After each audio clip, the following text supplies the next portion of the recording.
अस्सलाम वालेकुम, आप देख रहे हैं स्पोर्ट्स बज़ और मैं हूं लुकमान अली। पाकिस्तान सुपर लीग इस वक्त चल रही है और पाकिस्तान सुपर लीग में तगड़े मुकाबले देखने को मिल रहे हैं। और आखिरी अभी मुकाबला हुआ लाहौर में, जिसमें लाहौर में शिकस्त हुई है, पेशावर ज़ल्मी ने शिकस्त दी है। लेकिन अब नेक्स्ट मैच यानी कि आज जो मैच होने जा रहा है उस पर बात करेंगे। और आज भी एक तगड़ा मुकाबला है, Karachi Kings versus Quetta Gladiators. और दोनों टीमों को देखा जाए तो इस वक्त कराची किंग्स पॉइंट्स टेबल पर दूसरे नंबर पर मौजूद है और उसके पॉइंट्स हैं 6 और उसने मैचेस खेल रखे हैं 5। जबकि हम बात करें कोयटा ग्लैडिएटर्स की, उसकी बात करें तो कोयटा ने अभी तक 3 मैचेस खेले हैं और उसके पॉइंट्स सिर्फ 2 हैं, यानी कि एक मैच कोयटा ग्लैडिएटर्स ने अभी तक जीता हुआ है। तो आज की टीमों में देखा जाए तो कौन ज्यादा फेवरेट है, कौन ज्यादा बैलेंस टीम रखता है, इस पर बात करेंगे। और इसके साथ साथ कुछ और भी हैं खबरें हैं शुएब मलिक के हवाले से। मोइन खान बोले हैं और शुएब मलिक खुद भी बोले हैं अपने बारे में कि वो फिट हैं, खेलना चाहते हैं। जब जब किसी क्रिकेटर को मौका मिलता है तो वो खेलता रहता है। तो उन्होंने अपनी परफॉर्मेंस पर भी बात की है कि भाई मैं क्रिकेटर हूं और मैं खेलता रहूंगा, मेरी फिटनेस की बात है। तो मोइन खान उनकी फिटनेस की हैं। तो इन तमाम उमूर पर बात करेंगे। हमारे साथ इमरान सदीक साहब मौजूद हैं, स्पोर्ट्स जर्नलिस्ट हैं। बहुत बहुत शुक्रिया इमरान साहब, आपने हमारे लिए वक्त निकाला। सबसे पहले तो आगाज़ हम यहाँ से करेंगे कि इमरान, रात आपने मैच देखा होगा, बड़ी बात हो रही थी क्राउड के हवाले से कि कराची में क्राउड नहीं आता या बाकी जगहों पर उस तरह से क्राउड नहीं निकला। कल के मैच में गो के लाहौर कलंदर्स को शिकस्त हो गई। आपने कैसा देखा कि पब्लिक निकली? इसका फ़र्क क्या है, कराची में क्यों नहीं निकल रहे लोग और लाहौर में क्यों लोग मैच देखने के लिए आए? बिल्कुल देखें, कराची में ये क्योंकि ज़्यादा लंबा अरसा हो गया है, ये थोड़ा सा मसला है। थोड़ा सा लोगों का भी इंटरेस्ट कम हुआ है, थोड़े से स्टेडियम के भी मसाइल हैं। इसमें कोई एक चीज़ ऐसी नहीं है कि हम उसको बिल्कुल उसको मौजूद इल्ज़ाम ठहरा दें कि सिर्फ इस वजह से क्राउड नहीं आ रहा। इसमें मल्टीपल चीज़ें हैं, जिसमें ग्राउंड के कुछ इश्यूज हैं, कुछ लोगों के इंटरेस्ट कम हुए हैं, कुछ ये जो बाहर स्टेडियम के मसाइल हैं वो थोड़े से हैं। तो मेरा ख्याल है कि जिस तरह मोहसिन नकवी ने ऐलान किया है कि लाहौर की तरह ये एक स्टेडियम बनाया जाएगा, नेशनल स्टेडियम कराची, तो अब पाकिस्तान सुपर लीग के बाद जो फेज 2 इसका शुरू होगा और जब इसका व्यू बेहतर होगा, जब इसके मामला ठीक हो जाएंगे, तो मेरे ख्याल है फैंस जो है वो फिर वापस आ जाएंगे। दूसरा एक बड़ा स्टार्स का भी मसला है। आप देख रहे हैं पाकिस्तान सुपर लीग में, अगर हम ओवरऑल देखें तो आपको कोई गिनती के 8-9 स्टार्स होंगे जो देखने में आ रहे हैं और मुश्किल से एक टीम में 1 या 2 ही होंगे। तो आपने देखा बाबर आजम की पेशावर ज़ल्मी का जब कराची में मैच था तो बड़ी तादाद में लोग आए। तकरीबन उस दिन अटेंडेंस 20,400 के करीब थी, जो हमें बताया गया है 20,400 के करीब। तो स्टार जब आपके आएंगे तो लोग मुश्किलात भी बर्दाश्त करके स्टेडियम आते हैं। बिल्कुल लाहौर को क्रेडिट देना पड़ेगा, जिस तरह से पहले मैच में बहुत बड़ी तादाद में लोग आए। मुल्तान में भी हमने देखा जो एक्सपेक्टेशन थी वो मुल्तानी जो फैंस हैं वो उस पर पूरा नहीं उतरे अभी तक। अगर हम क्राउड के हवाले से अगर पाकिस्तान सुपर लीग की बात करें तो रावलपिंडी और लाहौर का अपर हैंड है, मुल्तान और कराची जो है वो थोड़े से पीछे रह गए। सही होगा। अगर हम कुछ बात करें दूसरी जानिब पर, चूंकि कोयटा ग्लैडिएटर्स का मैच है, शुएब मलिक के हवाले से मोइन खान कह रहे हैं कि जी वो फिट हैं, बड़े तजुर्बाकार हैं। लेकिन दूसरी जानिब हमने देखा कि बड़े बड़े क्रिकेटर्स उन पर तनकीद कर रहे थे, जिनमें मोहम्मद यूसुफ का शुमार होता है। उन्होंने तो यहाँ तक कह दिया कि अगर शुएब मलिक खेल सकते हैं तो फिर तो मैं भी कहूँगा कि मैं भी खेल सकता हूँ। तो आप क्या समझते हैं कि शुएब मलिक की कोयटा ग्लैडिएटर्स में या इस PSL में जगह बनती है, उनको खेलना चाहिए? देखिए, फिटनेस तो एक 50 साल या 55 साल के शख्स की भी हो सकती है। फिटनेस मैटर मतलब इस एज में आके आपके रिफ्लेक्टिव ज्यादा मैटर करते हैं। शुएब मलिक की क्या वो रिफ्लेक्टिव हैं कि वो अब क्रिकेट खेल सकते हैं? आपने देखा उस दिन जब वो बैटिंग कर रहे थे, 200 से ऊपर जो है कोयटा ग्लैडिएटर चेस कर रही थी। वो आई थिंक गालिबन उन्होंने 14 रन बनाए 16 गेंदों के ऊपर, या 16 गेंदों पर 14 रन बनाए थे या 14 गेंदों पर 16। तो आपके रिफ्लेक्सेस भी बड़ा मैटर करते हैं। फिटनेस ठीक है, आपने अपने आप को मेंटेन किया हुआ है, फिटनेस थोड़ी सी बेहतर आपने रखी हुई है। लेकिन अगर आप बॉर्डर के उस तरफ भी चले जाएं तो धोनी भी अब आप ये कहेंगे कि फिट है वो और खेल रहे हैं, लेकिन वो रिफ्लेक्सेस उनके भी वो नहीं है। जिस तरह से वो मैचेस फिनिश करते थे वो उस तरह से अब नहीं कर पा रहे हैं। जिस नंबर पर वो बैटिंग करने आते थे, 6वें पे 5वें पे, उस नंबर पे बैटिंग करने नहीं आ रहे बॉलर्स की। और उनकी अपनी टीम जिसकी वो कप्तानी कर रहे हैं वो 10वें नंबर पर है पॉइंट्स टेबल पर, यानी कि सबसे आखिर में है वहां पर। बिल्कुल बिल्कुल। देखें, तो आपको खुद को ये डिसाइड करना पड़ता है कि आप जो है वो खेल सकते हैं या नहीं खेल सकते। सिर्फ फिटनेस के बलबूते पर नहीं, आपकी परफॉर्मेंस भी मैटर करती है, आपके रिफ्लेक्सेस भी मैटर करते हैं, आप फील्ड पर किस तरह से परफॉर्म कर रहे हैं ये भी मैटर करता है। ये मल्टीपल चीजें होती है। मेरे ख्याल है शुएब मलिक को वो जो नौजवान खिलाड़ी हैं उनकी टीम में जाहिर उनको मौका देना चाहिए।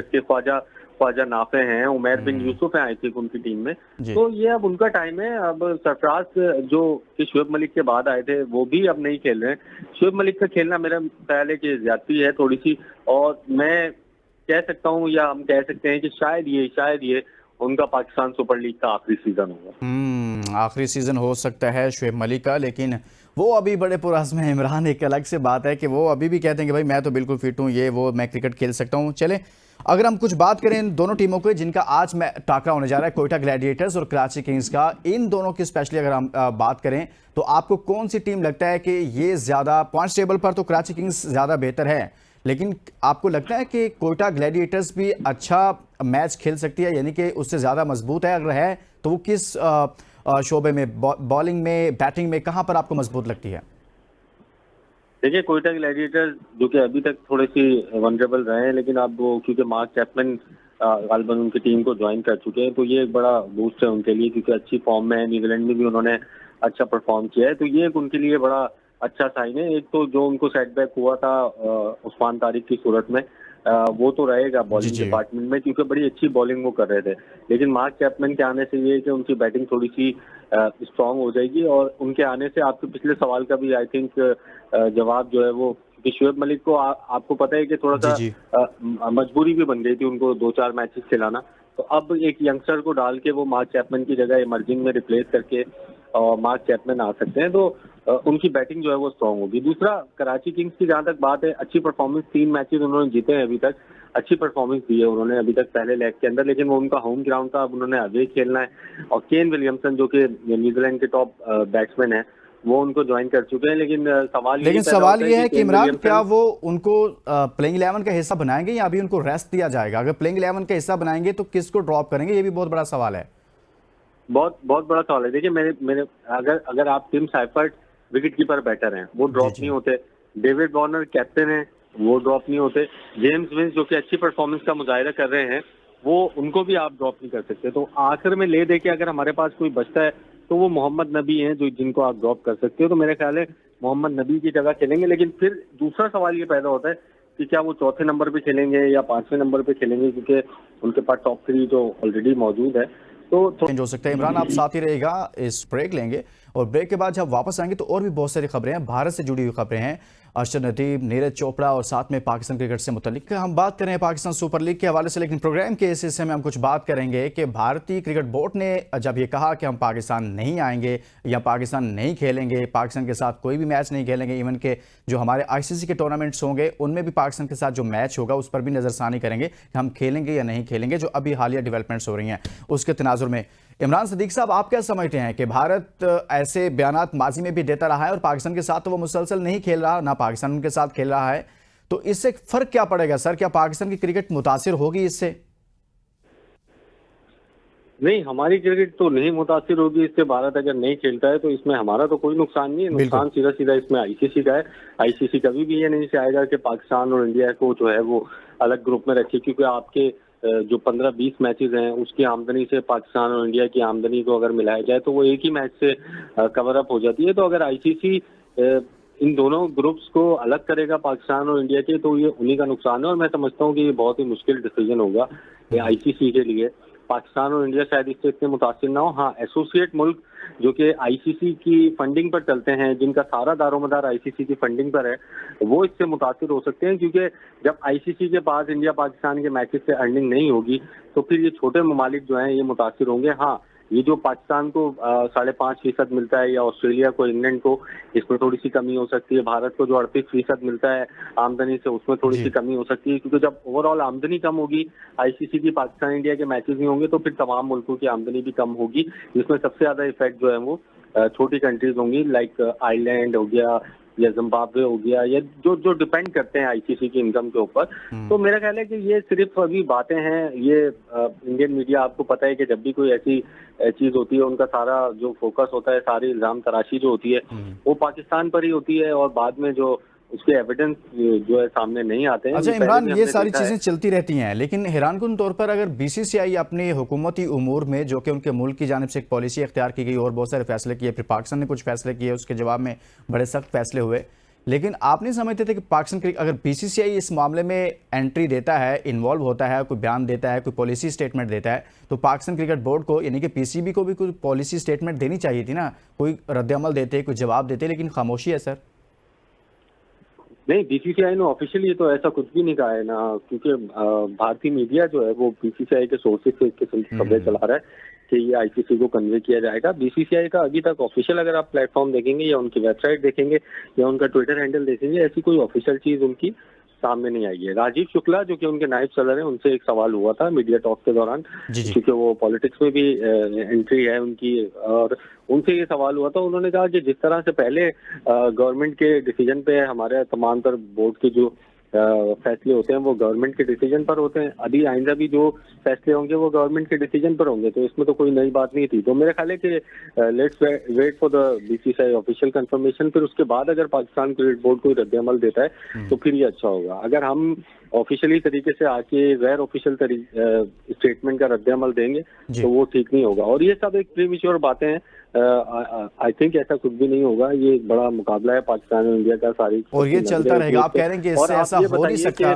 कि भारत पाकिस्तान के साथ खेले ना। ये ब्रॉडकास्टर्स जो होते हैं ये कभी भी इसको नहीं, बहुत बार हुआ है माजी में भी ऐसा। आप बिल्कुल ठीक कह रहे हैं। नीरज चोपड़ा तनकीद की जद में आ गए हैं। नीरज ने इस जो पहलगाम में वाकया हुआ उससे पहले ही नीरज ने दावत दे रखी थी अरशद नदीम को, लेकिन जो ही ये वाकया हुआ तो उसके बाद उसको बहुत ज़्यादा तनकीद का निशाना बनाया गया और उसके बाद उसको बयान जारी करना पड़ा कि भाई मैं तो ऐसा कुछ नहीं, ये तो मैंने बहुत पहले से बयान उसको दावत दी हुई थी, लेकिन अब मैं ऐसा नहीं करूँगा। तो भारत का जो अमूमन रवैया है उनके लोगों का कल, लेकिन उनके जर्नलिस्ट हमारे साथ मौजूद हैं, हमारे रेगुलर गेस्ट होते हैं, बड़े अच्छे हमारे दोस्त हैं, तो वो भी कहने लगे कि यार भारत में 2 सहाफ़ियों ने कुछ ऐसी बात की है तो अभी पूरे लोग उनके पीछे पड़े हुए हैं। तो यहाँ पर वहाँ पर इतना ज़्यादा कि बिल्कुल भी स्पेस ही नहीं देते किसी भी सूरत में लोगों को। बिल्कुल, देखें इसमें मैं समझता हूँ कि नीरज चोपड़ा की तो कोई गलती नहीं है। देखें वो एथलीट्स हैं, अगर आपस में ट्रेनिंग करना चाहते हैं, कुछ वो उनसे सीखना चाहते हैं, कुछ अरशद नदीम सीखेंगे। और ये सब कुछ, ये जो वाकया इंडिया में एक अनफॉर्चुनेट इंसिडेंट हुआ है उससे पहले का है। अगर उससे पहले उन्होंने इन्वाइट किया है तो इसमें तो किसी की कोई गलती नहीं है। जाहिर है बहुत सारे आर्टिस्ट भी यहाँ से जाते हैं, बहुत सारे फिल्म मेकर्स भी जाते हैं, बहुत सारे सिंगर्स भी यहाँ से जाते हैं, तो ये तो चलता रहता है, ये आना जाना लगा रहता है। लेकिन जाहिर है जब वाकयात होते हैं इस किस्म के, थोड़े अरसे के लिए ये चीजें सस्पेंड होती हैं, फिर से शुरू हो जाती हैं। देखें अब तो मेरा ख्याल है कि वो इंडिया के जो लोग हैं वो भी ये समझने लगे हैं कि इंडिया जो है वो अपना फेलियर हमेशा पाकिस्तान पर डालता है। अब देखें उनका इतना बड़ा इंटेलिजेंस फेलियर था वो, और जो लोग वहां पर बचे हैं उनकी मीडिया टॉक से भी ये वादे होता है कि उसके थोड़े फासले पर उनका एक आर्मी कैंप मौजूद था, जो कैसे इतना बड़ा हमला हो सकता है। तो वो अपना इंटेलिजेंस और अपनी आर्मी का फेलियर छुपाने के लिए पाकिस्तान पर इस किस्म की जो है वो बातें कर रहे हैं। इस तरह की बातें वो इसीलिए कर रहे हैं। तो अरशद नदीम ने भी पहले ही इनकार कर दिया हुआ था कि वो नहीं जाएंगे। एक और मामला है, वो है पाकिस्तान सुपर लीग से जुड़ा हुआ, इमरान सदीक साहब। उसमें ये हुआ कि मुल्तान सुल्तान के कप्तान मोहम्मद रिजवान और इसी तरह से कॉलिन मुनरो को जो जुर्माना किया गया है, सर इनके दरमियान क्या हुआ? इतना सख्त रिएक्शन रिजवान साहब ने दिया और उसके बाद उनको जुर्माना भी भुगतना पड़ गया। ये सब क्या चल रहा है कि वाकई में इतना सख्त रिएक्शन बनता था जिस तरह से रिजवान ने रिएक्ट किया उनको? देखिए जब आपकी टीम परफॉर्म नहीं कर रही होती तो आप इस किस्म की छोटी छोटी चीजों पर भी रिएक्ट करते हैं। रिजवान आई थिंक थोड़ा सा डेस्परेट हैं। पांच मैचेस उनकी टीम खेल चुकी है, 4 मैचेस उनकी टीम हार चुकी है अगर मैं गलत नहीं हूँ तो जब इस किस्म की परफॉर्मेंस होती है टीम की तो आपके ऊपर प्रेशर भी होता है, डेस्परेशन भी होती है। और दूसरा ये, खैर वो रिजवान ने तो बहुत सख्त रिएक्शन दिया है, लेकिन कॉलिन मनरो का ये काम नहीं था कि वो जो है इस किस्म का ग्राउंड में रिएक्ट करते हैं। अगर उनको कोई तहफ्फुज़ात थे तो उनको पहले अंपायर को आगाह करना चाहिए था, अंपायर को बताना चाहिए था, अंपायर को फिर इफ्तिखार अहमद से बात करनी चाहिए थी। इस तरह किसी बॉलर्स को जो है वो उनके एक्शन पर शुक्र शुबात जाहिर करना ये बैट्समैन का काम नहीं है। और यही वजह है कि उनके ऊपर भी जुर्माना हुआ है, सिर्फ रिजवान के ऊपर नहीं हुआ, मैच फीस का 30% जुर्माना उनके ऊपर भी हुआ है। तो अब आइंदा भी आप देखें, आपने बिग बैश में भी जो ऑस्ट्रेलिया के एक बैट्समैन थे हेनरिक्स, उन्होंने भी हसनैन के बॉलिंग एक्शन पर सवाल उठाया था, उन पर भी काफी क्रिटिसाइज हुआ था कि ये अंपायर के डिसीजन होते हैं, अंपायर इस चीज को चेक कर रहे होते हैं। उस्मान तारिक का फैसला जो किया वो अंपायर ने किया है, वो किसी बॉलर या बैट्समैन के कहने पे नहीं हुआ। तो इफ्तिखार अहमद इंटरनेशनल क्रिकेट में बॉलिंग कर चुके हैं, पीएसएल में, डोमेस्टिक में, हर जगह लीग क्रिकेट दुनिया भर में खेली है, वहाँ उन्होंने बॉलिंग की है। आज तक कभी उनके बॉलिंग एक्शन पर सवाल नहीं उठा है। तो कॉलिन मंगो उठा रहे थे तो पहले उनको अंपायर को जो है वो जरूर बताना चाहिए था इस हवाले से। अच्छा इमरान, अगर देखा जाए तो इस्लामाबाद यूनाइटेड की परफॉर्मेंस बहुत ज़बरदस्त है। पॉइंट्स टेबल पर सबसे टॉप पर है, 5 मैचेस और 5 के 5 ही मैचेस जीते, 10 पॉइंट्स के साथ सबसे टॉप पर। क्या लगता है इस्लामाबाद यूनाइटेड और बाकी टीमों में क्या फ़र्क क्या नज़र आया कि किस क्वालिटी की क्रिकेट खेल रही है इस्लामाबाद यूनाइटेड के वो इतना डिफरेंस क्रिएट कर रही है कि कोई एक भी मैच नहीं हारा? बिल्कुल, देखिए जो उनका प्लेइंग स्टाइल है ना, उससे मैं समझता हूँ कि थोड़ी सी इंटीमेट होती है टीम है, क्योंकि एक एग्रेसिव प्लेइंग स्टाइल है उनका। जैसी भी सिचुएशन है वो इसी तरीके से खेलते हैं, तो वो जो एग्रेसिव स्टाइल है उनके काम आ रहा है। और अभी देखें पाकिस्तान सुपर लीग में लगातार 10 मैचेस वो जीत चुके हैं। इसमें उनकी बैटिंग का भी रोल है, बॉलिंग का भी रोल है, शादाब की कैप्टनसी का भी रोल है। और अगर आप पाकिस्तान सुपर लीग की तमाम टीमें देखेंगे, पूरी 6 की 6 टीमें अगर आप देखें, तो उसमें जो सबसे ज्यादा जेल टीम आपको नजर आती है, जो कि क्रिकेट को एंजॉय कर रहे हैं, फन एक्टिविटीज भी करते हैं, ग्राउंड में आपको मजाक करते हुए भी नजर आते हैं, कोई प्रेशर उनके ऊपर नहीं है, तो वो इस्लामाबाद यूनाइटेड है। और उनकी आपने देखा सोशल मीडिया पे जिस किस्म के उनके क्लिप्स आते हैं, ग्राउंड से भी ग्राउंड के बाहर भी, तो एक बहुत अच्छे तरीके से शराब को क्रेडिट जाता है इस चीज का कि उन्होंने जो फॉरेन प्लेयर्स हैं, उनके लोकल प्लेयर्स हैं, उनको बड़े अच्छे तरीके से जेल करके रखा हो। जब टीम में आपकी एक यूनिटी हो, जेल उसका करके नाम भी यूनाइटेड है और यूनिटी भी और नजर आ रही है। बहुत बहुत शुक्रिया इमरान सदीक साहब हमारे साथ मौजूद थे और आज के प्रोग्राम में हमने बात की पाकिस्तान सुपर लीग के हवाले से और खास तौर पर पाकिस्तान क्रिकेट और भारतीय क्रिकेट मौजूदा डेवलपमेंट्स में क्या फैसले हो रहे हैं इस पर बात की है। इसके साथ इजाज़त दीजिए और अपना बहुत सारा ख्याल रखिएगा। अल्लाह हाफिज़।